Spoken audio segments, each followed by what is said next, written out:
Amen libota. Balinga mina mwana na nzambe amen.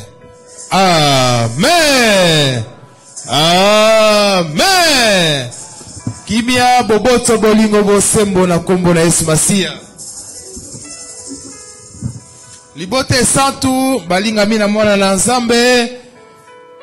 Elaka esi kokoka o moko na moko abengami pe abelemi na ndako na nzambe na mokoma lelo na kati na lianga ni monene ya dimanche amen libosa yango na moko esi kozali na ndako obongisi esika na malamu obendi bana libota nyonso bolanda kilte na kati na kimia pe balinga mina mwana na nzambe baza kati na eklesia moko na moko ozala concentré pona kolanda kilte mokoma lelo boyoki yango tokangi biso to bengana mabe satana azali le bienvenu te na kati na kilte mokoma lelo santu yawa lekina ngoya tato zali kozali poko za seko santu yawa lekina ngoya tato zali kozali poko za seko santu yawa nzambe tata mozina ngalo sata zali pe okozala seko na kombo na Yesu Masia mwana nzambe nazali kobengana satana molimo na bino ozana nguya moko te ya kopika makotelema na kati na libote santo kotungisa bana na nzambe kotungisa milimo na bango nazali kobimiso satana molimo na bino au nom de Jésus Christ. Prima kimia na kombo na Yesu Masia mwana nzambe na bomoi nazali kopanza miango nyonso ya satana osi kotelema bipai ya ndenge na ndenge na tina kotungisa bana na nzambe kotungisa lianga na mokoma lelo eza na kati na linya eza na kati na ndako na nzambe miango ya satana nazali kopanza ko détruire yango puzana kimia na kombo na Yesu na kombo nesi na kobelela milimo mitema makanisa balinga mina mwana na nzambe nyonso esika moko na moko azali na kombo na Yesu bile maloki awa lungwa na satana lungwa na mokili bile maliboso na Yesu kimia na kombo na Yesu maloba mvutuma plan satanique cosmique okite nyonso volonté diabolique na kombo na Yesu Kangama kimia ekamba libota na kombo na Yesu santo yawali kinengo ya tata ozali poko za seko santo yawali kinengo ya tata ozali poko za seko santo yawali kinengo ya tata ozali poko za seko. Alléluia yawe tata yawe la bibele mozali seli kolope na se tata komole kumisama kombo na yo esanjolama matonde pa na yo na nkombo na kolo na biso mwana yoki na Yesu Masia nengo bateli balinga mino yo mwana na nzambe obateli libota na mokonzi na nkembo bangwana babelemi na kati na ndako mokoma lelo baye kokumisa tata na nkombo na yo yango wana mwana na nzambe totoli yo tokumisi yo yamba masanjoli ya mokolo malelo yamba kembo ya mokolo malelo yamba lokumo ya mokolo malelo pete yo ndo obongi na kembo tokumisama yawe la bibele o sanjolama na tiki kilta mokoma lelo na kati maboko na yo Masia Yezo kongola nzela na balinga bina yo bazali na bandako bazali na nzela bipai moko la moko azali lianga na mokoma lelo et toucher ma vie et toucher milimo et toucher mitema et toucher ma santé au nom puissant de Jésus na pesi nyonso na kati maboko na yo mokolo malelo lianga na lelo Masia Yezo yakana nguya yakana kembo na kata balinga mina yo tata do pesi nyonso na kata boko na yo bongisa ligne bongisa nyonso bongisa mitema pona koyamba maloba moko malelo koyamba miracle koyamba mystère na bomo ya moko na moko tata totoni yo kola na biso Yesu tokumisi yo topesi nyonso na kati maboko na yo moko liko bandeli kamba biso lokola alpha pe kosuka na biso lokola omega na kati na biso zala lokola Emmanuel yo nzambe na kati na biso yo nzambe kati na bato kolo okuwezama yawe na bibele osanjolama ngolu na yo esengo na yo mawa na yo mela biso libele kimo baseko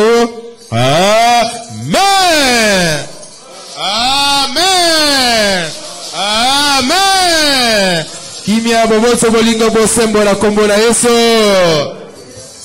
amen libota balinga mina mwana na nzambe amen esengo ezali soke esengo ezali betela nanu Yesu na maboko amen beta maboko esiko ezali beta maboko amen bana na nzambe Libote santu, boy bakelo komoko, tango zali ko beli mana ko kati na nkolo. Amen. Esengeli lo kaliboso oyo ko disposer za mutema na yo. Amen. O disposer mutema na yo. Amen. Foete munoko te mutolingaka, maboko te mutolingaka, makolo te mutolingaka, elongi te mutolingaka, eloko ne elingaka, mutema. Amen. Le mutema no o disposer yango epa na nkolo na Yesu Masiya. Natine te ye alo na makambo oyo ya ye liyo na mukoma lelo na kati na yo. Boki yango maike zalite tozeli koleka na kati na lite ya mukoma lelo e kosenga mabongo na évangéliste Alain akobondela na tina na lite ya mukoma lelo. Alléluia, alléluia, alléluia. Seigneur Jésus-Christ, nous te bénissons dans notre grâce. Merci pour ton amour aussi immense envers nous, Seigneur. Amen, Seigneur. Nous avons gardé depuis le matin jusqu'à ce moment. Oh Jésus. Et voilà devant toi, Seigneur, dispose de leur cœur, dispose de leur présence, Seigneur. Que ton Saint-Esprit puisse guider tes serviteurs qui que ce soit ton docteur, que ce soit ton prophète, Seigneur, dispose-les, Seigneur. Inspire-les de ton Saint-Esprit, afin qu'ils puissent donner la bonne nourriture à ton peuple. Je te bénis, Seigneur. Je laisse le peuple, ton peuple entre tes mains. Béni soit ton nom, aujourd'hui, demain, éternellement. Amen. Amen. Amen. Kimia boboto bolingo bosembo na kombo na Yesu. Libote santu. Tozui buku esantu. Tango ozali ko kamata buku esantu ndeko mwasi ndeko mobali ozali ko partager culte. Ndeko ozali ko landa ligne ozali ko partager to ozali na ndako na Nzambe ozali ko partager yango ezali évangélisation oyo ozali ko sala na kata mokili mobimba. Amen. Ko partager ka makama musunete partager ka pe liloba. Amen libota tango moni notification ya culte yeli o partager na bande kono so motono so alanda culte na kata na kimia boke yango na groupe à WhatsApp na yo ozali ko partager na Facebook bipa ine so partager culte na tinete motono so asbika na maloba pe na nguya na Nzambe na mokoma lelo. Amen libota. Lité ya mokoma lelo ezali na mukanda na Éphésiens. Prédication, notre prédication du jour, c'est dans le livre d'Éphésiens chapitre 1 verset 7. Éphésiens chapitre 1 verset 7. Nous lisons la parole au nom de Jésus-Christ. Tokotanga na kombo na Yesu Masiya. En lui nous avons la rédemption par son sang. Le pardon des péchés selon la richesse de sa grâce. En lui, nous avons la rédemption par son sang. Le pardon des péchés selon la richesse de sa grâce. Amen. Donc, tanga yango na lingala pona ba oba yokaka français malamu te po ete lingala ezali langue na biso langue epambwa mikoleka nyonso. Amen libota. Amen bana na Nzambe. Tokotanga yango na kombo na Yesu. Tozali na lisiko kati na ye pona makila na ye lisiko yango oyo kolimbisa na bikweli na bino pela moko ezali ye na ngolu na ye na litondi. Amen. Alléluia, alléluia, alléluia.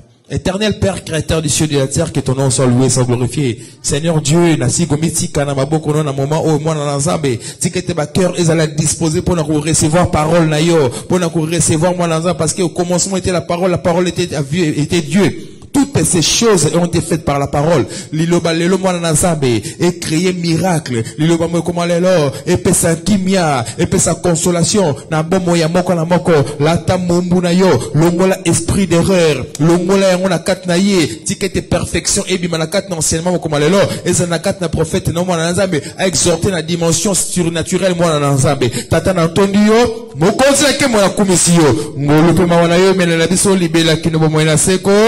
Amen. Amen libota. Amen. Libota tokotanga lisusu mateya na ba oba yoki malamu te to ba oyo basi kokota na kati na lini sikoyo tokotanga yango na kati na Éphésiens chapitre 1 verset 7. Tokotanga liloba na kombo na Yesu. En lui nous avons la rédemption par son sang, le pardon des péchés selon la richesse de sa grâce. Amen libota. Amen libota. Amen. Et c'est Rosalie? Bana na nzambe libota e santo. Oyo bobelemi na kati na lingomba mokomalelo bozali kolanda culte.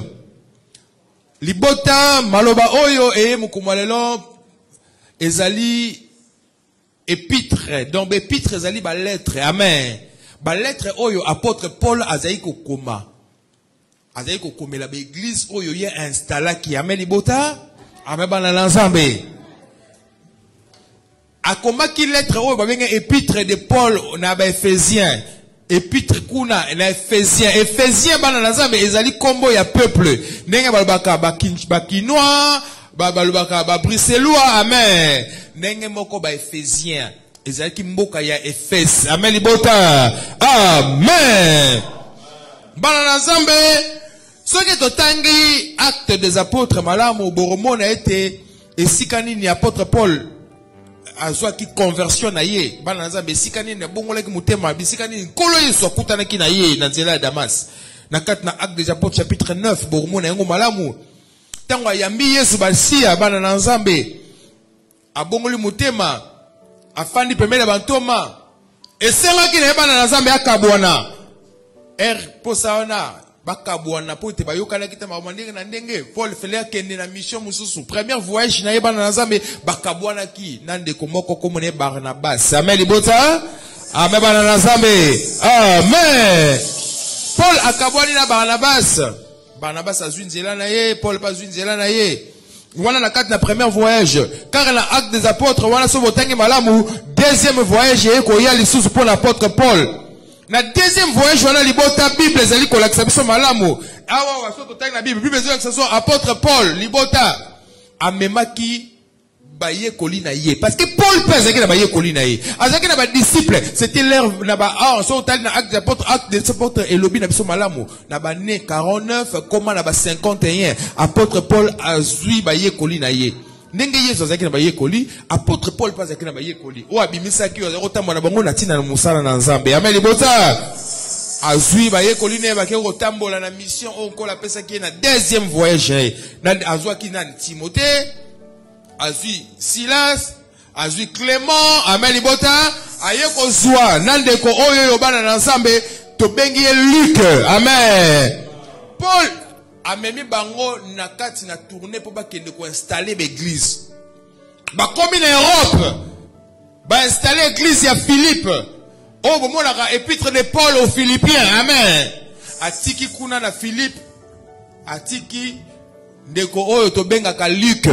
Luc azalaki pasteur ya église ya Philippe. Ndenge bozomona pasteur ya église boye Luc azalaki pasteur ya église ya Philippe.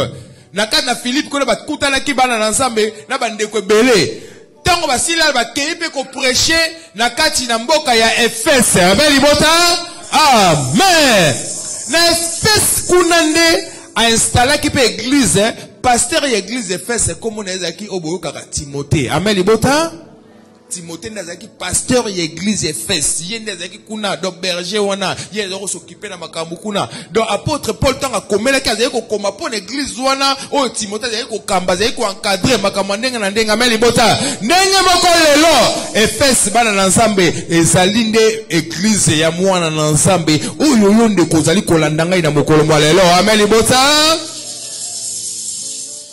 liaison ye ko yebisa onini alobi par son sang, en lui nous avons la rédemption par son sang, le pardon des péchés. Amen. Amen. Yoka malam. Batu mususu bandeko tozana mukili uyu. Mukili zana makambo ebele libota. Mutu mususu ko baki ngala sa ngala sambela kana ngala sala ka lisumute. Ngala zana nga mutu malamu na sala ka lisumute. Yoka. Bana na Nzambe. Ezana mukolo o sorcellerie kotaki na mukili oyo. Ezana mukolo oyo occultisme ebandaki na mukili oyo. Ezana mukolo oyo yo force ya ténèbres ekotaki na mukili oyo pona kobebisa moto. Mukolo wana bana na Nzambe ezaki mukolo oyo yo ye mabe era kiti na mukili oyo. Apocalypse a lui so clair.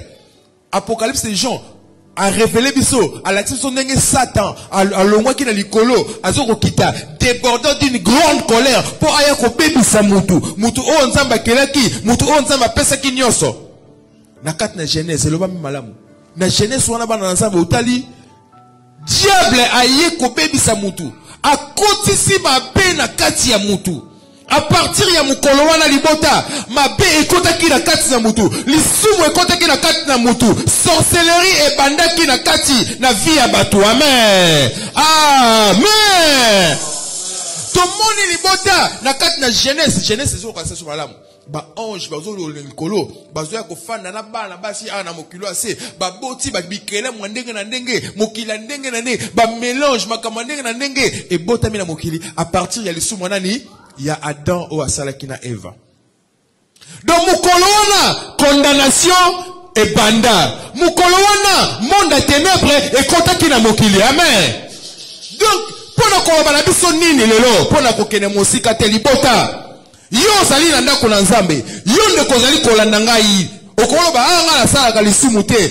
Nga la zali na ngai mutu na sambelaka. Nga la zali na ngai malamu. OK, yo sala ka lisumu te. Yo zali moyenge bene. Mais est-ce que oyebi eloko nini tata na asala na vie na yo? Oyebi eloko nini bakoko na yo basala avant yo botama? Oyebi eloko nini bakokolo na basala avant yo botama? Ezala mutu moko boye azaki maladi pendant plusieurs années. Afani maladi bayeko batuni Yesu Masia. Mutu azali maladi boye pona nini? Est-ce que zali bakoko na yo mutu basala ki mabe po afanda boye? Yesu habite maladi na eza bakoko na ete. Ezali pongu ya na Nzambe sala nini? Emonana. Amen. Amen. Yesu aye na mokili oyo. Na nzela makila na nkolo. Nde makambo o bakoko na biso basala. Kino na biso. Makambo wana na nzela na Yesu elongwa. Force nango elimina. Amen. Pourquoi tokumisaka nkolo? Tokumisaka Jésus. Non seulement parce qu'ils ont pèsé un bongo, non parce qu'ils ont pèsé au libala, non parce qu'ils ont dit salo bolamo. Non, to kume sagaye d'abord, c'est parce que akata eloko moko boye o babenga kalia akata yango na nzela ne kulusu. Alongola makambu nyonso oyo, alongola yango bana na Nzambe. Obi na mokili oyo libota, eloko oyo sengeli hotel melaka ezali hotel ya famille, to hotel ya réclamation ya vie na yo.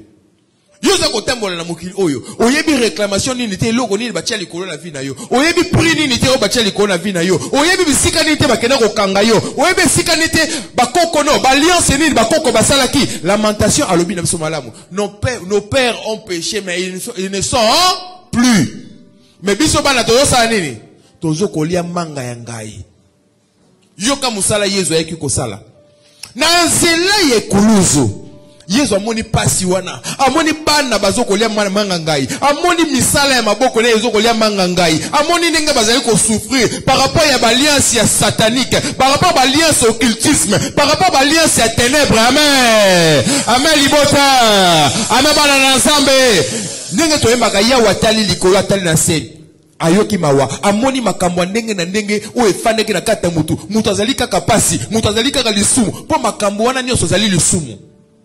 Lisumu yango wana nde lisumu ya makasi yango wana lisumu ya mabe yango wana kosangana na mona ténèbre kosangana na misala ya ténèbre kosangana na misala ya mabe misala ya bondoki misala ya occultisme lisumu yango wana. Yesu aye alobi non bana na Nzambe aye sikoyo po alongola yo na maboko ya nani? Ya Satana. Alongola yo na maboko ya ennemi. Na makambo oyo yebaki te to na makambo oyo yebi. Psalm 19 lobi na biso limbisa biso makambo oyo to yebi na oyo to sali nini oyo to yebi te. Makambo ususu na bino oyo yebaka te. Yo mona kaka soko komi kaka na dernière phase ya grossesse zemebimi. Yo yebaka na yo te eloko nini salama na vie na yo. Yo yebaka te soko simbi kaka mbongo nyonso na vie na yo elongwe ke. Amen. Oh, okomona wo simbi mbongo sali pene économie jour ozaka na projet sali kamwe likamo moko bimi na vie na yo. Amen libota.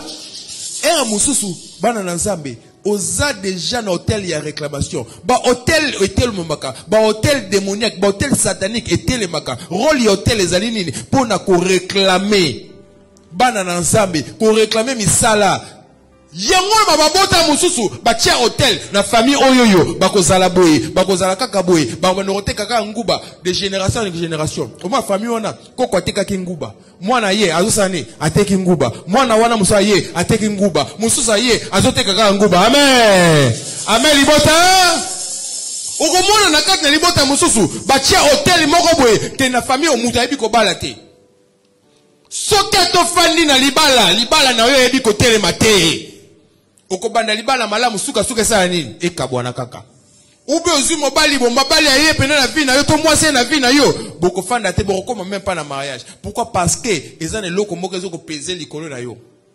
Amen. Yesu masiya nkolo na biso yo kanzambe o alinga ke biso ayaki ne kuluzi alobi non nakoki kotika boete Ephésiens bana na nzambe. Si vous avez l'épître de Paul aux Éphésiens, l'église est le corps de Christ. Amen. Amen. L'église est le corps. Hein? Église est nous autres, on a Yesu Masia. Bible est ici, moi si, à Kolongwe pa ina baboti. Akoti kanda kwa tata. Mobali kolole misa. Akoti kanda kwa tata. Akoti kanda kwa mama. Akoya koluka moi si na ye. Bako sangana. Bako koma eloko. Nzoto. Makanisi. Amen libota. Mais loko Yesu asala ki yangwana. Yesu alongwe na likolo. Aye awa na se. Aye kobala yo église. Aye kolongola yo. Aye kolongola yo na maboko ya Satana. Aye kolongola yo na servitude. Aye kolongola yo na makambo mabe oyo ezali kopeze likolo na yo.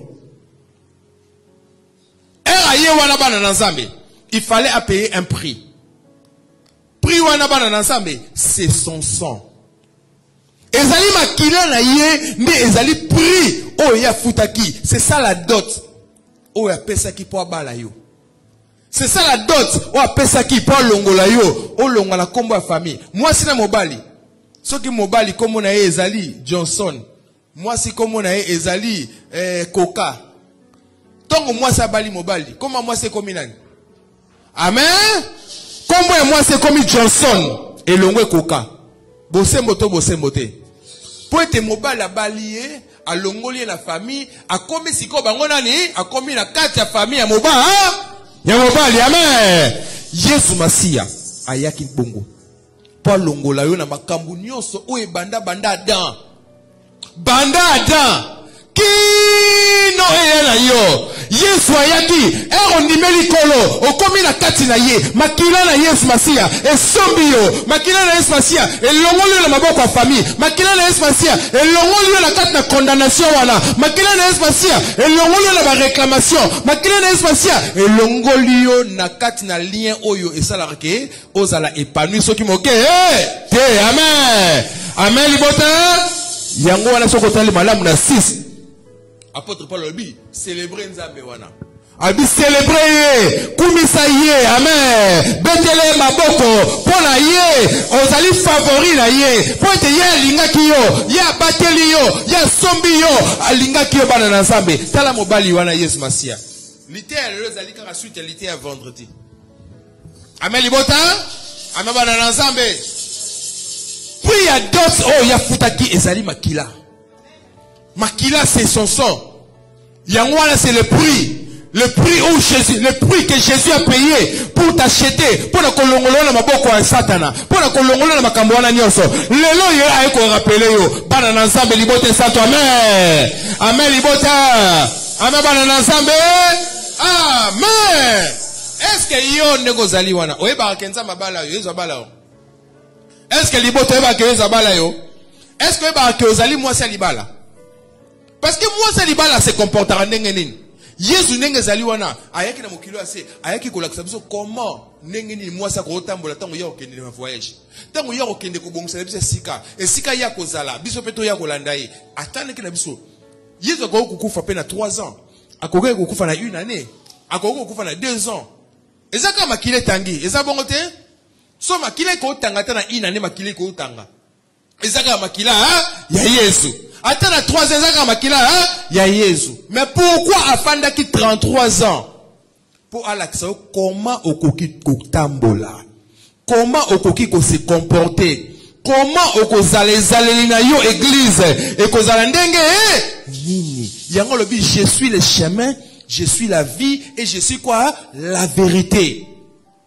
Alakisi mutu etamboli na ye na kati na nzela ko tambola alakisi biso ndenge ni basolo la rana mobali ndenge ye tango ne sazo solo na tata na ye tango ne sazo solo na tata na ye alakisi mutu ndenge ni na kozana na bolingo alakisi mutu ndenge ni na kozana na mpiko alakisi mutu ndenge ni na kozana persévérant na makambo ndenge na ndenge lelo libote santu yo osomami na makila na nkolo yo osomami tu es racheté par le sang de Jésus bana na nzambe koyeba eloko moko bénédiction o eleki makila na Yesu na vie exaltée. Ata mutakolo bangai na sala kalisumu te me oyo basala na vie na yo ava yo yebite lelo Yesu asomba yo bana na nzambe oza na nzambe mususu te oza na mutu mususu te oyo ayebi kofuta prix ya kolongola yo na makambo wana kaka Yesu masi libota amen yoka. Est-ce que siko yo église parce que thème ya Éphésiens ezali église corps de Christ église nzoto na Yesu. Est-ce que yo épouse au solo la mobali yo église parce que thème ya est-ce que solo la mobali ezali église corps de Christ to bosa na mobali nzoto na Yesu. Est-ce que yo parce que mobali no akenda au yo église parce que yo l'action est-ce que solo la mobali entre époux to épouse eloko ni ne réunira bango ezali ni parce que mobali no akenda yo église na kati na bolingo libota est-ce que solo la mobali conversation exacte entre époux to épouse eloko ni ne réunira bango ezali ni parce que mobali no akenda mobali papa moi si alors lui le papa mobali parce que vous avez la conversation ce qui manque il n'y a pas de conversation dialogue égalité libala ou ezanga dialogue libala ne umela raté libala ne sengele kabwana libala na ba songi ba kokota libala na ba séducteur ba kokota parce que libala ezangi dialogue ndenge moko yo est-ce que libala yo na Yesu bosolo laka basolo la nzambe la nini basolo la Yesu na nini na nzela ya mabondeli amen okosolo la Yesu na nzela libondeli na libondeli ndo koyebisa nkolo na yo eloko nini yo lingi na libondeli ndo kotuna nkolo na yo eloko nini ya lingi Yesu alakisaki baye koline ndenge nini sengeli bo se comporter tango ngana ko kino bongisela mino Yesu tout le temps il était dans la prière il persévérait dans la prière pour na kolakisa église comment beaucoup demeurer ferme comment Satan ko séduire binoté comment Satan ko yiba binoté Satan ko lakisa mobali mosusu te Bible le bi na biso quelque part n'attristez pas le Saint-Esprit. N'attristez pas le Saint-Esprit. Bobi ko attrister lingi ko manini ko yoksa molimo na nzambe nini mawate koyokisa mawate batu mususu te ngana moyena sa lisumu te mikolo nazo bongisa nzela na ngana nazo kende poto na osala lisumu te mikolo nazo bongisa nzela na ngana ozela dossier na ngana séjour c'est côté qui il faut na la saint na osala bana na nzambe là tu es entré ozo komi ko sayo moko okoki ko sala lisumu te okoki mama bete parce que ozo bongisa projet moko boye okokima mabete parce que ozali ko bongisa nzela ya voyage que les poteaux okokima mabete parce que ozali na conteneur moko bo faut sala ntingo il faut sala saint na tawana mais mabeba kima kango pour ne pas attrister ton mari pour ne pas attrister l'époux parce que ceux qui yo sali mabe o sali lisumu ezo lokola o tromper mobali na yo mobali akoloka nini mawa. Quand tu pêches, quand tu fais le mal, quand tu es dévié, tant ozali ko kima église, ozo koyoka bazimbi seli, ozo koyoka batumabe, ozali ko attrister mobali na Yesu Masia. Ozali ko pesa epasi, mobali moi si opena na lingaki, moi si na bala kine kuluzu, akeli suna nzela banganga, ayoki motema mawa. Amen. Moi si na bala kine kuluzu, aso Yesu ko sambela te, ayoki motema mawa. Nzambe moi si na bala kine kuluzu, abenga ngangali susu te. Mobali aroka nini mawa parce que zo solo na été toi tu ne pries pas ndekozo kolanda ngai yo sambela ka lisusu te o tiaka lisusu dimete o pesa ka sibo fronde te o sala ka lisusu jeune te tu es triste le Saint-Esprit lelo Dieu soit te rappeler yo il t'a épousé sur la croix son sang c'était le prix à payer pour que yo obika pour que yo lo la condamnation yo lo la famille na yo lo la science occulte yo lo la sorcellerie. Amen. C'était ça le prix à payer. Si ko yo biki bana na nzambe, est-ce que zali ko solo lana mobali na yo? Soko zo solo lana mobali te ba ko kosa yo. Et Seigneur tout le temps au monde de la cas. Prière et une conversation, il y a Yona époux. L'époux c'est Jésus-Christ. Toi tu es l'épouse. Église, est-ce que tu pries? Bon ensemble, amen. Libote santo, amen. Amen. En lui nous avons la rédemption. Et la richesse est selon sa grâce. La richesse, amen libota. La richesse de sa grâce. Nyo c'est ça la maranangolo bana nazam. Mutumso zolo baki. Ngai sina komi malamu. Ngai sina zaboye. Ngala komi na ngaboye bana nazambe. Tu penses que vie na yo ndenge zali wana? On méritait qu'on s'alande au sawana banana zami. Est-ce qu'on méritait qu'on s'alande na poto? Est-ce qu'on méritait qu'on lia elo qu'on lia elo? Est-ce qu'on méritait qu'on tambole na voiture qu'on tambole lelo? Est-ce qu'on méritait qu'on late la mao lati lelo? Non banana zami. Tu n'as rien mérité. Tout est grâce. Nyo se zali ngolu na nzambe. Banana nzambe. Même nous zali qu'on respirer. Ezali ngolu na nzambe. Nengo kote na ligne internet. Ezali ngolu na nzambe. Nengo yoko la l'église lelo. Ezali ngolu na nzambe. Tout ezali ngolu na nzambe. Pourquoi ngolu wana? C'est parce qu'alinga ki abala ki prie afuta kezali makila na ye. Si ce n'est par le sang de Jésus bana na nzambe, onga ko zala wana no zala na lilote. Tozali bato masumu, mokilo zali mokila lisumu, mais Yesu asomba ki na makila. Atala ki mabe na yote. Atala ki te koza mwasi moko longi mabe. Atala ki te koza mwasi moko boye, oza mwasi kitoko te, atala ki yango te, atala ki défaut na yote, atala ki faille na yote, atala ki handicap na yote. Non, ye ayaki, alinga ki yo, nenge yo zali, apesi, dot, abali yo, okomi ya ye. Mais lelo mwasi komi ko tromper Yesu Masia. Est-ce que obosani que Yesu nde mutasomba ki yo? Obosani ete ndongo zali ona zali ngolu na nzambe. Libota amen. Boyebi na kati na couple soki bozo solola na mobali na yote. To mobali solola na mwasi na yote. Mutu moko akomi koya. Akomi kolobaka mabe ya mobali. Mobali wana. Tika ye. Aza mobali mabe. Mobali mabe. Mobali mabe. Ube mutu musake pa mwasi wana tika ye. Aza mwasi mabe. Aza mwasi mabe. Amen. Azotali soka ba mabe ya mwasi. Azotali soka ba mabe ya mobali. Bana na nzambe. Suka. Okobosa na même bolamu mobali yana salela yo na vie. Okobosa na même bolamu mwasi yana salela yo. Ndenge moko satana, le diable ayaka ko séduire biso. Na makambo ndenge na ndenge. Yo penza bando fana na église. Est-ce que ozoluka kobota, obota na lopete. Yo ozoluka mukanda, ozoluka lopete. Bando na église. Est-ce que ozwa nini yo? Bando ko sambela, ozwa nini yo? Amen libota. Satana mutazo koloba na bongo. Yezali songi. Yezali moto mabe. Azo koloba na bongo. Po obosa na eloko omobali asalaki. Okay. Ozui mna no mwana te. Mais santé na peso santé wana. Amen libota. Santé na peso santé wana. Vie ozali na ngona pesio. Oui ozana séjour te. Non ozana papier te. Mais ozali ko sala musala. Musala ona na pesio yango. Et ça na batu mususu basana séjour te. Basana séjour. Mais basana chômeur. Amen libota. Et ça, batu mususu bana na nzambe, basa kitoko, mais basu libala te, mais yo zali même pas, ne longi yalko la mwasi wana, mais yo su libala, amen libota. Nenga na moki balbaka, batu mususu bazana kingo bazangi mayaka.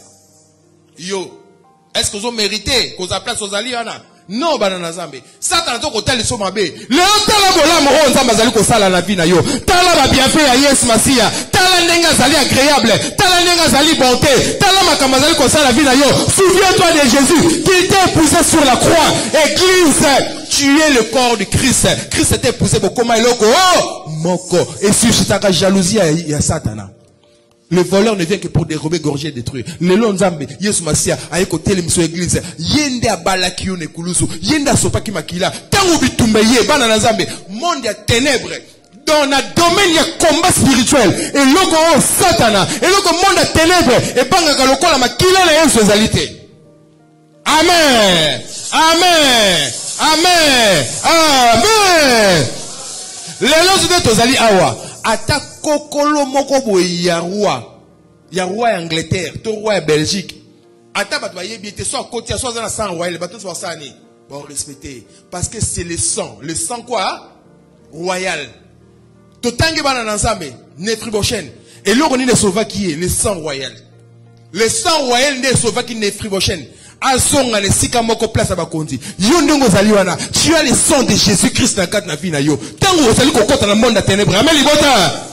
Parce que tu as le sang de Jésus. Par son sang, banana nzambe. Tango bitumbe telemi na vie na yo. Oko pelela na kombo na Yesu. Makila na Yesu masia. Oko loba na yo koloba. Oko telema na monde à ténèbres. Oko Jésus Christ amisalaki lisumu pona yo. Amen. Monde à ténèbres tango mona makila na Yesu zakat na yo. Eroki mate. Makila na Yesu, yango ezali ko immuniser contre l'épidémie. Makila na Yesu, ezali ko immuniser contre la pandémie. Makila na Yesu, ezali ko protéger na makambo nyonso bana na Nzambe. Makila na Yesu eleki nyonso bana na Nzambe kangama na nkolo. Kokende sika mosusu te fana na Yesu kolanda moto te wazali ko bano o Nzambe wana o Yesu Masia wana o boy non Jésus Christ est Seigneur, il a payé le prix, c'est lui ton mari, c'est lui ton époux, yenem ta balaki yo, yenem ta zali na yo, yenem ta racheta ki yo. Amen. Kombo na yo a changé ki yo. A changé au combo na yo ebika combo na yo ezali Françoise ezali Rite ezali boy mais na quatre na dimension spirituelle Yesu Masi a longola combo na famille a longola na combo na a longola na quatre makambo na a pesa combo na yemoko. Amen. Et puis obenga mi mwana na Nzambe mutabi ko bebi sawa azali soki mokete par son sang tosi ngolu par son sang ndenge okoma na poto ezali ngolu na Nzambe. Ezala bato bana mbongo koleka yo bazo ya pe poto te mais yo ndongo ye wana eza parce que ozana mbongo te musuku to yaki na mbongo mukie koleka bato babebisa mbongo ebele ezali ngolu na Nzambe. Ndenge so libala wana ezali ngolu na Nzambe. Ndenge so mokanda wana ezali ngolu na Nzambe. Ndenge so mutuka wana zo kotambola ezali ngolu na Nzambe. Ndenge ezali na mosala ezali kozala ezali ngolu na Nzambe. C'est par son sang. Sois reconnaissant na kati na makila na Yesu. Sois reconnaissant na Jésus Christ bien-aimé. Yesu il ko sala appel et pas na basi na ye et pas na mwasi na ye qui église. Amen libota ko la limbisa ye ko sala appel et pas na mwasi na ye et pas une église lève-toi. Yesu azala besoin na yo mobali no azala besoin na yo libota. Amen. Yo bonde la kaka Nzambe pesanga Yesu pesanga eza mabete ko senga mobali na yo mais est-ce que yo tu na rappel mobali no eloko ni mobali alingi pona vie na yo. Ah mobali nanga est-ce que olingi nini eloko nini Yesu ko sala Yesu na ko sala ni pour ça le plaisir. Chérie dis-moi qu'est-ce que tu veux que je fasse pour toi. Chérie dis-moi. Amen. Conversation yango wana vice versa. Tu dois des fois au côté kaka prière au côté jeûne prière au prière ça ka pona ba volonté Nzambe pour ça Yesu ezali nini libota. Épître de Paul aux Éphésiens église corps de Christ yeba kozala na Nzambe. Yeba kolinga Nzambe. Au moins na temps où to komi bana na Nzambe. Ezali temps où église il faut olinga Nzambe. Église il faut en avis de prière. Église il faut en avis à sacrifice. Église il faut consulter parole de Dieu. Bana na Nzambe moko na moka yoki yango wana. Même bitumba vie yeli yo ndenge nene koluka nganga te koluka magicien te koluka occultiste te koluka marabout te nyonso wana ezali eloko te yo ozali na sang royal sang ya Jésus Christ ezali na kati na vie na yo tango bitumba ye belela makila na Yesu Masia olobi na tie makila likola mutu nanga na tie makila na ndako nanga na tie makila na bomo inanga na tie makila likola bana nanga ye satana tango komona makila asala ni akima. Amen. Amen. Est-ce qu'on va que la tienne makila likola vinanga libota. Amen. Na kati na Goshen bachaki makila ya nyo bachaki makila ya nyo e batela ki bango na kati na fléau esprit de mort e kota kite yo pelelo makila na Yesu Masia yango ko batela yo na bitumba nyoso makila na Yesu Masia tongo satana azoko ya azoko luka alinga beta flèche tanga monika ele makila na Yesu Masia et empêcher ye moyen akota te tanga azoko ya na condamnation famille na yo. Amen libota to baninga na yo bazoko luka bacho na hôtel ya réclamation tango bakoya bamoni makila na Yesu Masia ezoko empêcher bango. Amen libota parce qu'il y a que le sang de Jésus ndebi ko matsabiso to biki na ngolu na Nzambe c'est par sa grâce yango célébrer. Est-ce que ko betele Yesu maboko. Amen. Soit une minute ko betele maboko. Amen libota acclamer. Amen kolo apambola moko na moko maike ezali soki mokete oyoki yebe obiki na ngolu na Nzambe ngolu ya makila na ye Yesu azala na yo Yesu apambola yo boboto bolingo bosemo na komona Yesu Masia. Santu yawa lekilengu ya tatu zako zali pour la seko santu yawa lekilengu ya tatu zako zali pour la seko santu yawa lekilengu ya tatu zako zali pe okozala seko. Amen docteur. Amen lingomba. Amen. Bobo te bolingo bosemo na nkomo na Yesu. Lelo eza mwa kilo hein. Lelo nkolo ayo ko sala rappel. Eza rappel nkolo asali. Rappel eza nini? Eza eloko oyo basi ba yebisi yo, basi ba teyi yo. Lokolo mesana ko bosana. Ba yeli susu ko rappeler yo po bosana te. Semaine l'équipe oyebi ezalaki Pâques. Moko la délivrance. Mokolo nkolo Yesu Masiya sungaki. Ezali fête monene pour na yo chrétien. Ayeli sou ko rappeler yo lelote Jésus-Christ aza Pâques na yo. Oya longolo na boumbu. Oya longolo na mpasi. Oya longolo na difficulté. Pose la ndongo ozali wana. Ndenga yebisaki bandeko na bino ete po na fête wana eza perpétuel ya libela. Boyebisa ngo na bana na bino. Boyebisa ngo na bankoko na bino na bankoko la nkokolo na bino bayeba. Yango pe nkola azo ko rappeler bino lelo ndenge moko. Parce que muntu amesana na Yesu ga aza na mpasi, muntu alelaka.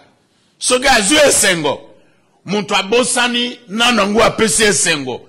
Nana ngo amitungisi po azala ndenge aza wana. Yango aye ko rappeler bino ete bobosana yango atamu kolomoko te. Ete soki obiki, soki lelo zo tamula na kimia, ozu liberté. Eza makasi na yote. Eza force na yote. Eza boyenge bene na yote. Eza na muntu openza amitungisi apesi nzoto na yo mpweto ozwa bomoyo. Nkobo na ye Jésus Christ.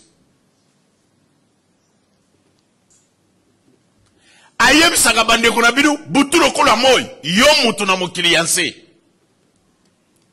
Komiku misampona bozu na yote. Komiku misampona mayele na yote. Komiku misante pona bambongo na yo. Mikumisa pona koyeba Jésus Christ. Pase mutu alingika komikumisa. Soga azumu ambonga tukaga na zab danse na zaka ngai. Yo zab danse te. Muntu a payé prix azali po eta asunga yo. Bozolanda yango. Yango bandeko na bino ya kala na église akala. Bazalaka na souffrance na minyoko. Kokelela n'esclavagiste ko sakana te. Tango abimisi bango bobima abendaki bango bato yabitala. Ndenge bino bobimi awa tango boko kende. Esika boko tonga bandoka kitoko parce que baaki na bandaka kitoko te koloba teke za makasi na yo. Tango orne ko komebele koloba teke za makasi na yo. Tango argent na yo ko zale belé koloba teke za makasi na yo abendaki bango matoyi. Dango mpe nkolo azobenda bino matoyi lelo. Soki lelo za na liberté totale olali pe pongi olamuki. Oza pe kotambola satana zo nyokola yo te. Ozwi pe ozobeta pe tolo pe babetelo maboko. Eza na moto oyo apesa nzoto na ye yende Jésus Christ. Ntino moni nkola alobelaka bino butu lokola moi. Eza na mutu moko te na vida yo akolingo lokola Jésus Christ. Azate. Ezaka muninga na yo akolingo lokola Jésus Christ. Ezalaka mobali wana oza na ye. Soki miso wana ekoti na kati akokima yo akolingo lokola Jésus Christ. Eza la famille na yo bakolingo lokola Christ. Alobi même na makomi alobi ata tata mpe mama bakotika yo Yesu Kristo akolokota yo.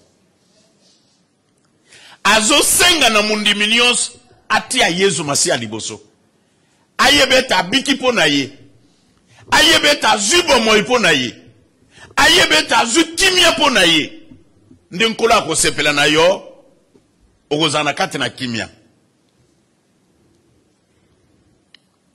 Mundimi lelo liboso na Kristo aza lokola nani? Aza lokola muntu asali likambo bakangie na prison bakateli ye yaliwa a mort.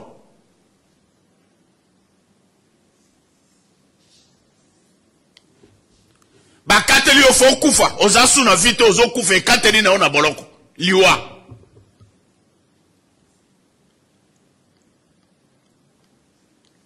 Mubali moko ayeko ya abundi amitungisi afuti mpeta abimiso na kati na boloko. Ndengo lingaki okufa lisuta abimiso na kati na boloko. Mubali wana yoko bosa na ete. Muntu asali obolamo na yoko bosa na ete.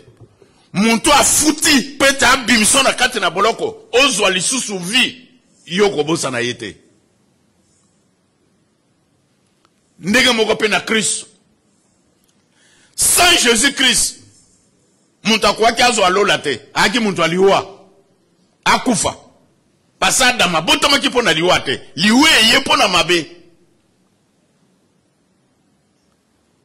Jésus-Christ na ngolu na ye, na bolingo na ye, parce que il est riche en miséricorde. Jésus-Christ azaka riche na bambongo na bate, il est riche en miséricorde na ngolu. Azamuzu ya ngolu.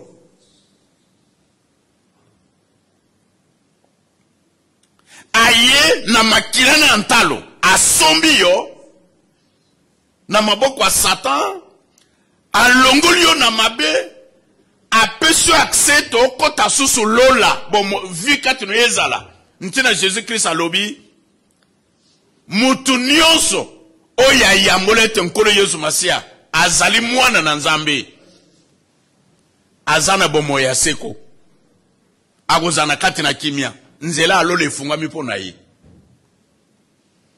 ntino moni nkolo azote ya butu lokola moi ete Jésus Christ azali offrande ya mbuma liboso ya bato balali mpongi do bato nyonso bakufa. Jésus Christ est le premier et puis azaya libela oyake akufi mpe asekui esalema nanu te. Ba pasera kalakala basambela bakenda libela mutazonga zate.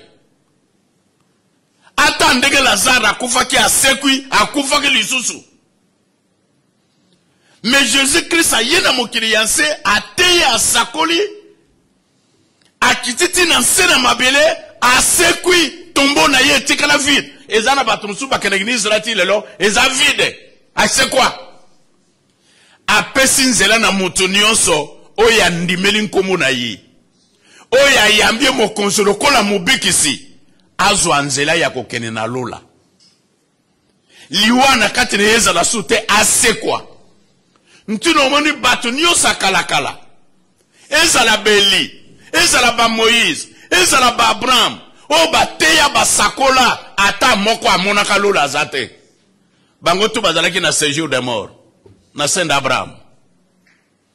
Baye kosekwa tango Yesu Kristo ba pesi libonza peta asunga yo tango ayena mokili yanse makila ne etangi akiti na sena mabele tango aza kosekwa asekwa ye mokote asekwa na ba prisonnier nyonso pete bazo alola lelo yozu access ko lali mpongi nzela alole fungwami liwezo suna kati na yote pona muntu oyo apesi bomoi na ye pona yo nkola azo senga na mundimi nyonso ayebete Yesu Kristo aza mokonzi na yo aza mobikisi na yo ye mutu asombi yo ye mutu afuti oyebi na ntango akala soko za esclave po mutu asomba yo ifo azala mutu wa famille na yo ye ne mutu akofuta rasha ntino moni nkola azala kanza mamawa ata ba Dios baza bato a passe baza bato a souffrance abimisaka ata mwa mutu moko pe batu nyonso babika sima na ye nde Jésus Christ. Asengi na mundimi nyonso bokangama na ye, bomipesa epai na ye. Makila na Yesu makila eza très puissant. Makila na Yesu masia elobaka e ana voix de nkola yepsi ba degoda binu na ntongo awa. Elobaka plus que makila ya Abel. Makila ya Abel elobaki awa nzamba ayoki. Oya Christ eza kutu plus puissant que le kowana. Ntino moni ato zalaki na mabe, ato zalaki na masumu, masumu no zalaki lokola ngola. Soko yambie taza mo konsomo bigisi na yo, makilande eko peto la yo, okomi mpeto, okomi intouchable. Nzamba ndengo wana bokobosa na yendenge nini. Yango aye ko rappeler yo lelo, ndongo zo donda wana, ndongo zo beta tolo wana. Ezana moto ya pesa nzoto na ye, peto ozo abomoi, nkomo na ye Jésus Christ. Makila na ye tanga, mpete esunga yo, yango alobi yango pelele. Oya lia ka musuni na ye. Mpe amela ka makila na ye, azana bomo ya seko. Penkole Yesu masia ko sekse na mokolo ya suka. Eli yiko lobete, tango zo sangana na nzutu na makila ya Seigneur. Ozana bomo ya seko, pe Yesu Christ ako sekisa yo. Asugi pe wana te, ya lobini na lobiete, nzotu na ye, ezabi le ya solo. Makila na ye, ezabi meli ya solo. Nzotu a Jésus Christ, eza plus que li tuma yo oliaka. Eza na ba produit chimique, ezo peso mpasse, ezo peso malade, e peso mika, eza plus que semoule, eza plus que mimpanzi yo oliaka. Yango ezo peso mpasse. Mais bile ya solo eza nzoto a Jésus Christ. Elingo lobete tango zo sangana nango ata mabe eza na kati na nzoto na yo opération spirituelle ko salma pe Jésus Christ alongoli yango. Alobi makila na ye eza bimeli ya solo ko zo kango lokolo lungwilo yo mela kuna na libanda. Bien sûr na musuni yo komona yango eza makila mais spirituellement eza vino. Mais spirituellement, Zouangete eza makila na Christ. Soko zo sangana nango, bili na Yesu masia bo sangani bo komi muto moko. Mo Christ, moko na moko kangama na Seigneur. Muntu amoni mpasi po na yo, jamais yo kokobosa na ye. Il faut tatula na bana na yo. Na bankoko na yo, bayeba yango. Pâques ezaka ezala kaka mokolo moko kaka bo fete Pâques te ye ya lobi bo sala kango en mémoire na ye pona ko kanisa butu lokola moi. Donc mokolo nyonso fo kanisa ka Pâques fo kanisa ka Jésus Christ wa mona passe na yo tala vie ozala kanango ozola la pongite lelo zana kimia ato zana milliard te mais la paix ozana ngo lelo so zala kinango la paix e pesa makana moto nyonso te bande mbongo pesa ka pete ndage pesa ka pete ezana ba milliardaire bazakuna na libanda lelo balala ka pongite mais yo zana lokote pona makila na Yesu masio kolala mpongi na kati na kimi azako kengela pe azako batela yo mais simba nzambe wana mi pese epai na ye kangamba na ye ya lobi nana kotangola biso na bolingo na nzambe nana kolongola bolingo ya Jésus Christ na kati ya nzoto na yo na vie na yo. Tia Yesu masia liboso na makambo nyonso. Ozanga ko zalaka zala na Christ. Si apozaka bini mituna. Ondimete Yesu masia za mwana nzambe. Na kolanda ye. Elingo lobete ko zala na Jésus Christ ezalaka ke sengote. Mpase ezato ezate. Ezali. Miko sundula yete. Kotika yete. Ata pesi obilaka. Kangama. Nzambe akosaka motute. Ame lingomba. Nzambe obini bozana ye. Azalaka pressé te. Azalaka peine en retard te. Asala ko moment opportun. Elingo lobete azana calendrier na ye. Kangama na ye. Mi pese pa na ye. Lande butu lokola moi. Ako peso kimia okozala na kati na esengo. Asugi wana te ya mibale. Abimiso na kati na boloko. Oke ko souffrir na liwa. Ese oko sepele lisusu. Ok, ne ko sala susu mabe pozonga na kati na boloko. Non. parce que ngolo nzambe awa ezana ngolo kola veut dire mutake ko sala mabe kamati maya rejiro zo misopeli wa makila nkolo ko peto ngai makila ngo etanga combien de fois mbala moko te celui le mutu akota na prison akota na esclavagiste mais pour n'a pas péché pour na masumu eli ko lobete tango sosoliete Yesu Christ a mitungisi pour na yo abikisi yo o peto mi na makila na ye mais koza le solo ko ngulu te ke basokoli yo ozongi susu na bosoto basokoli yo ozongi susu na mabe makila ngo suko tanga mbala boni yango bandeko butu lokola moi na église nkola azotato la bino ezala baumbra nza bavandi awa pona ko présenter bino Jésus Christ ko beta gantolo te awe zangai tala ndenge bato ebele même na église musu bato ebele ba pengwi mutu azali instrument soko tali lelo na bisika musu Yesu masi ayeba na kasute ke ye mutu amona passe pona bato batie ba photo ya bato tuna ye ya sopaki makila wapi ya za instrument ndege synthétiseur eza instrument sikoyo na synthétiseur na mutu azobete synthétiseur mutu bako betere maboko ezanani synthétiseur bako betere nde mutu azobete synthétiseur nde Jésus Christ mutu azosala makambo nyos ko bigisa bato ko pambola bato ko batela bato ko teya ko sakola c'est Jésus Christ yende mutu akokumisama yende mutu akosanjolama yende bongete bato ba yeba ye ba reconnaître ye ba umele na kati na ye pete boku akozwa bomoi soko otiki nkolo bandeko eza passe eza donc sans Jésus Christ okosa rien bati fo ba yeba kango sans Jésus Christ okosa rien parce que ya petoli masumu na yo asungi yo moni Jésus Christ ezana bato ebele oyo azako bikisa okomona masumu no malimbisami elingo lobete kala makambo nyonso freinage makambo nyonso e amabe e aloko alibanga menkolo Yesu Masia alakisi bolingo atiki lola akiti nanse akomi lokola moto alepe ameli avani ne kurusu 6 heures du temps pour rétablir mutu azongisa mutu na droit na ye makila nyonso na nzoto na yo na ye etangi po yobika nzambo na yoko bosa na ndenge nini tala ingratitude ya mutu soki mutu azwe esengo abosa ni nzambe bato musukuna na mokili kutu bazolo bato basambila ka nzambe bazana ngo bato apasi bato bakelela po azolia bien azomela bien me bandeko sans Jésus Christ soki liwe yeli lelo ukokita tina lifelo parce que intermédiaire à mutu na nzambe ezaka Yesu Masia saye okokota lola te okozwa bomo ya seko te donc pour mutu azwa bomo ya seko il faut zala na Yesu il faut umela na ye il faut yika mpiko kino suka nde mokolo yango ozimboka na nzambe bandeko liwa est imprévisible hein? Et puis est inévitable liwa est imprévisible, inévitable.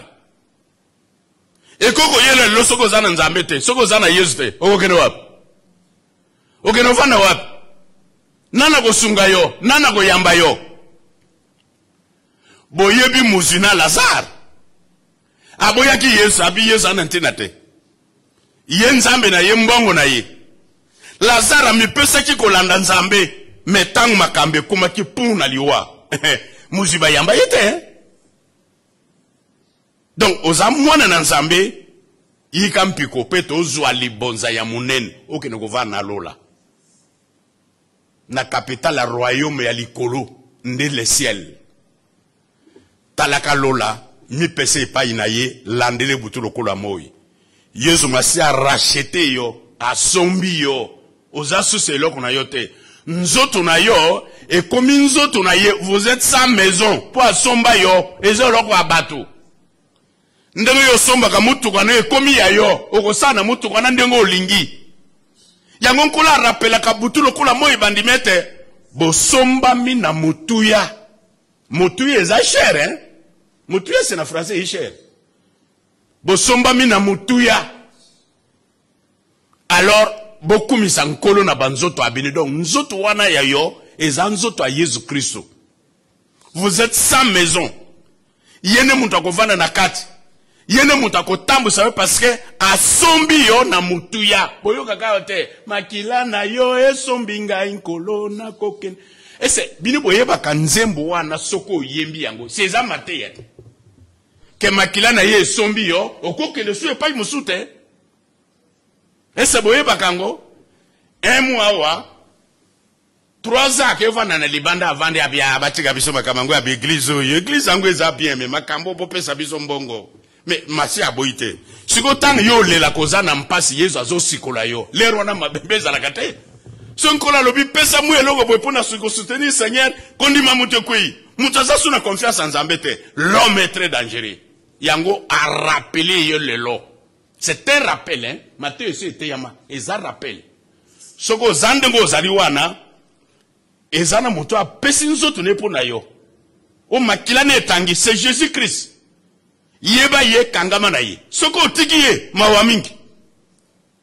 bidi bomona ka soko mutazana Yesu ato junior sote azo batelo butulu kula moye aza ko sunga yo omoni pe longezo ko ngala o tipe mumpanga satana kimi mokolo yo kolobaka di batika biso Yesu anangada ke ina ngai talaka majorité abato kango bakendeki ata bazozo ba milliard yango bazalaka bato kolela bazalaka bato apase parce que Jésus Christ azate au salarié et puis tant bazongelaka toujours na mikakato na souffrance alors kola zo senga na moto nyonso kangama na ye ya lobi oya azana nsena mapapu na Yesu azalo kola nzeto bakoni penabiti na mai nkasa na ngwe kawakate okuti mulimu santo ezo petro butulu kola moye longezo nganga parce que mulimu santo ezo sala na kati na yo mokolo yo kotika ka nkolo ekozala kaka mawape ekozala pasi mi pesa na kati na Christ landela yi makila ya Seigneur ezo sala misala minene na nzoto rabatu mokolo musu nkola alakisa kiawat alasina bakalisa makila bakomi anti coronavirus elingo lobeto soko zo sangana na nguda solo nyonso eko petola makila na yo eko sunga yo eko détruire nyonso mabe combien de bato ba yaza na maladie ya sida kana ko sangana na nzoto pe na makila Yesu masi a petoli ye pe sida esiri baza combien baza ebele bandeko ko zala na kati na Jésus Christ eza assurance moko monene ya lobi mais c'est une ferme assurance soko za na nkolo pasata eloke bebi na nzoto na yo Yesu ko sala nini akosunga yo hata balobi kuna ye akobota te na kati na Yesu engebe na makila na ye Yesu masia ko petro pia ko sunga yo mutu nyonso azwa courage mutu nyonso azwa force mutu nyonso alinga Yesu masia na motema ne mobimba kangama na ye kino suka po ya atala ke bandelita ataka suka kangama na ye na mpas na souffrance na bisengo talela ye nzela ko landa Kristo eza marche nzamba muta tambulaka c'est une marche faut tambula obi na kati eza na ba course sang ba tambulaka bato musu bazo kweya omona pu musu sa kweyi yo ko kweya te oya ko longa yo wana ko zombo ntole yango nkola zo senge pa na yo kangama na ye mi pese pa na ye oza sumuta mokilite boza na kati na mokili mais boza bato mokilite asombi binu ko somba parce que bozaki na mokili asombi binu. C'est ça qu'on appelle l'église. Qu'est-ce que signifie église? Église c'est ça bateau yo, nkola sombi bango kuna na mokili. Na bizala mokili. Na ba camarade mokili. Na makamba mokili. Atie bango à part. C'est ça qu'on appelle l'église. Donc boko zala suro kula bateau kuna te. Boko tambla suro kula bango te. Donc vous allez ben touchable. Donc Satan a quoi toucher binite parce que vous à part.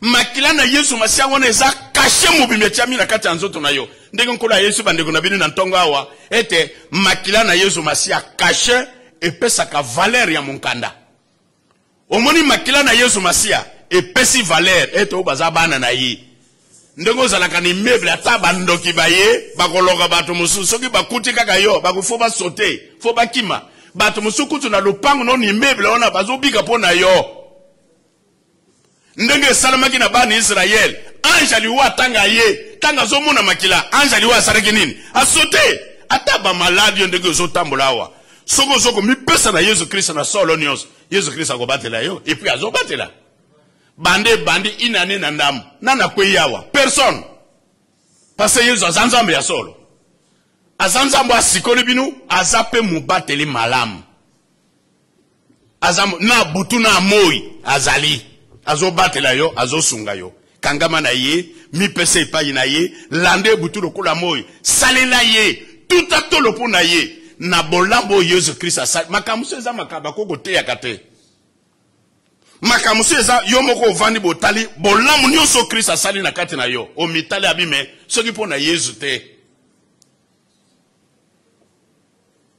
o kamati photo na yo ndenge ozalaki nano komi na église to bando otala otale ndenge okobi en tout cas soki Yesu te nakozala ndenge nini na sala boye po na Yesu nzamba kosepela non pe akopambola yo sans ye boza rien okozala lelo oza diaconesse te okozala apôtre te okozala prophète te c'est grâce na ye alors pourquoi yo ko reconnaître yango te yango aye ko rappeler binu lelo makila na Christ etangi pona yo pona kosomba yo pona ko racheter yo kangama na ye zala penza mundimine ya solo mi pese pana ebutu lokola moi akotika ta kosunga bomoto na nkombo na Yesu tofukami santu yawe alikinangu ya tata ozalaki ozali mpo kozala seko santo yawe alikinangu ya tata ozalaki ozali mpo kozala seko santo yawe nzambe tata mosula ngai tata ozalaki ozali mpo kozala seko yawe azali mokonzi alati nkembo yawe alati ngoya pela mwa kolata na kamba mokonzi makasi ekoningana te kiti nino na bokonzi etiamaki kalakala penza longwa tango na kala yo ozali eya bibali bitomoli mingongo na bango bibali bitomoli mingongo bibali bitomoli mimiula na bango bana makelele kasi yawe na lola aleki na nguya na makelele na mai mingi aleki na miula na mai na monana yawe na likola zali na nguya matatu lino ezale so penza ya malamu etenda koneza la bule seko na seko santo yawe aleki na tatu zali penza seko santo Yawale kinanguya tato zale kozali pe kozala seko. Santo. Yawale kinanguya tato zale kozali pe kozala seko. Évangéliste Crispin donc ça m'a tondi. Alléluia. Nous sommes au continu aux asali kona setika komole kumi samatika komole santolama. Walikozo kisama tondi na baba no tata na kume mwana Yesu Masihi. Olingono monene tana no bate yakini kwata mwana nzambe. Tata toli monene okona nguya bauti kolanda mwana na nzambe.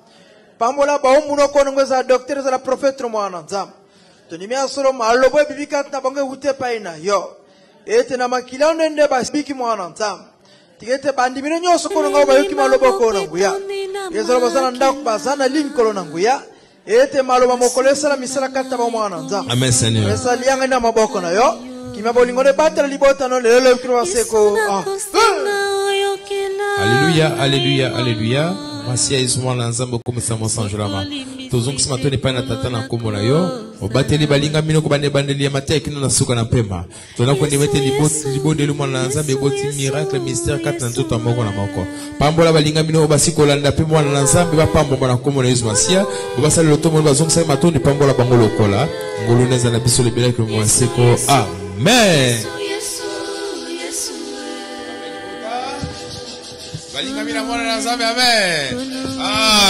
Amen. Boboto bolingo bosembo la kombo na Yesu. Libota la mokonzi Yesu kolo apambola libota na ye nyonso. On bazali tout le temps branché pour la Bolanda, libota yanga ni ma programme nyonso pour la pambola bino na présence. Amen. Na mwana maike ezali soki mokete programme ya semaine ezali lokola mo mesano. Lundi, à partir de lundi, comme à vendredi, tu allez en ligne à Facebook.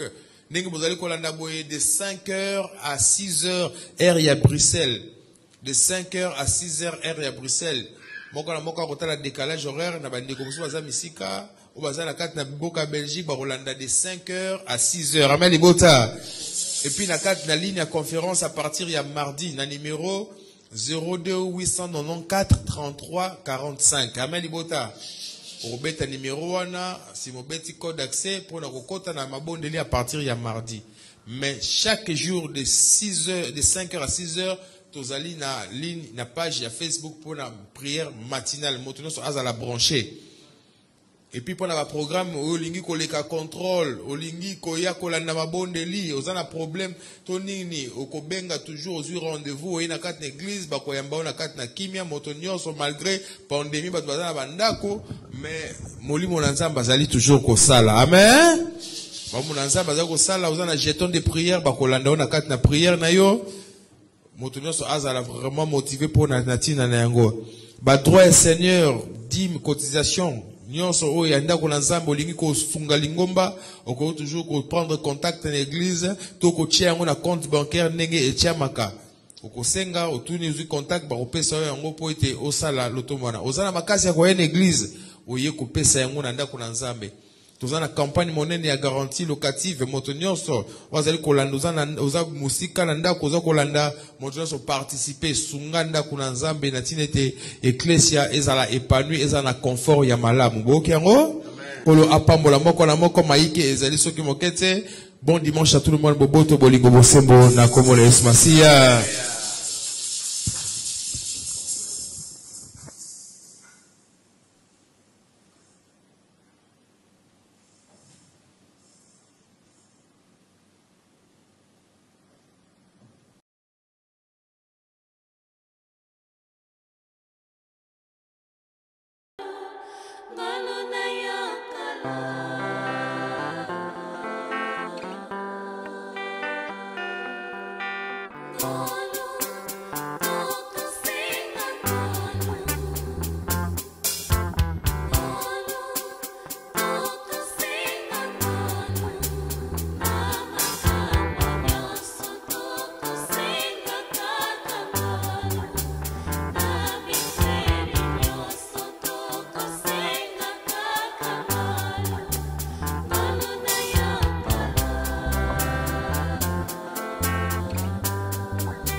petite cloche rouge à droite de l'écran afin de vous abonner.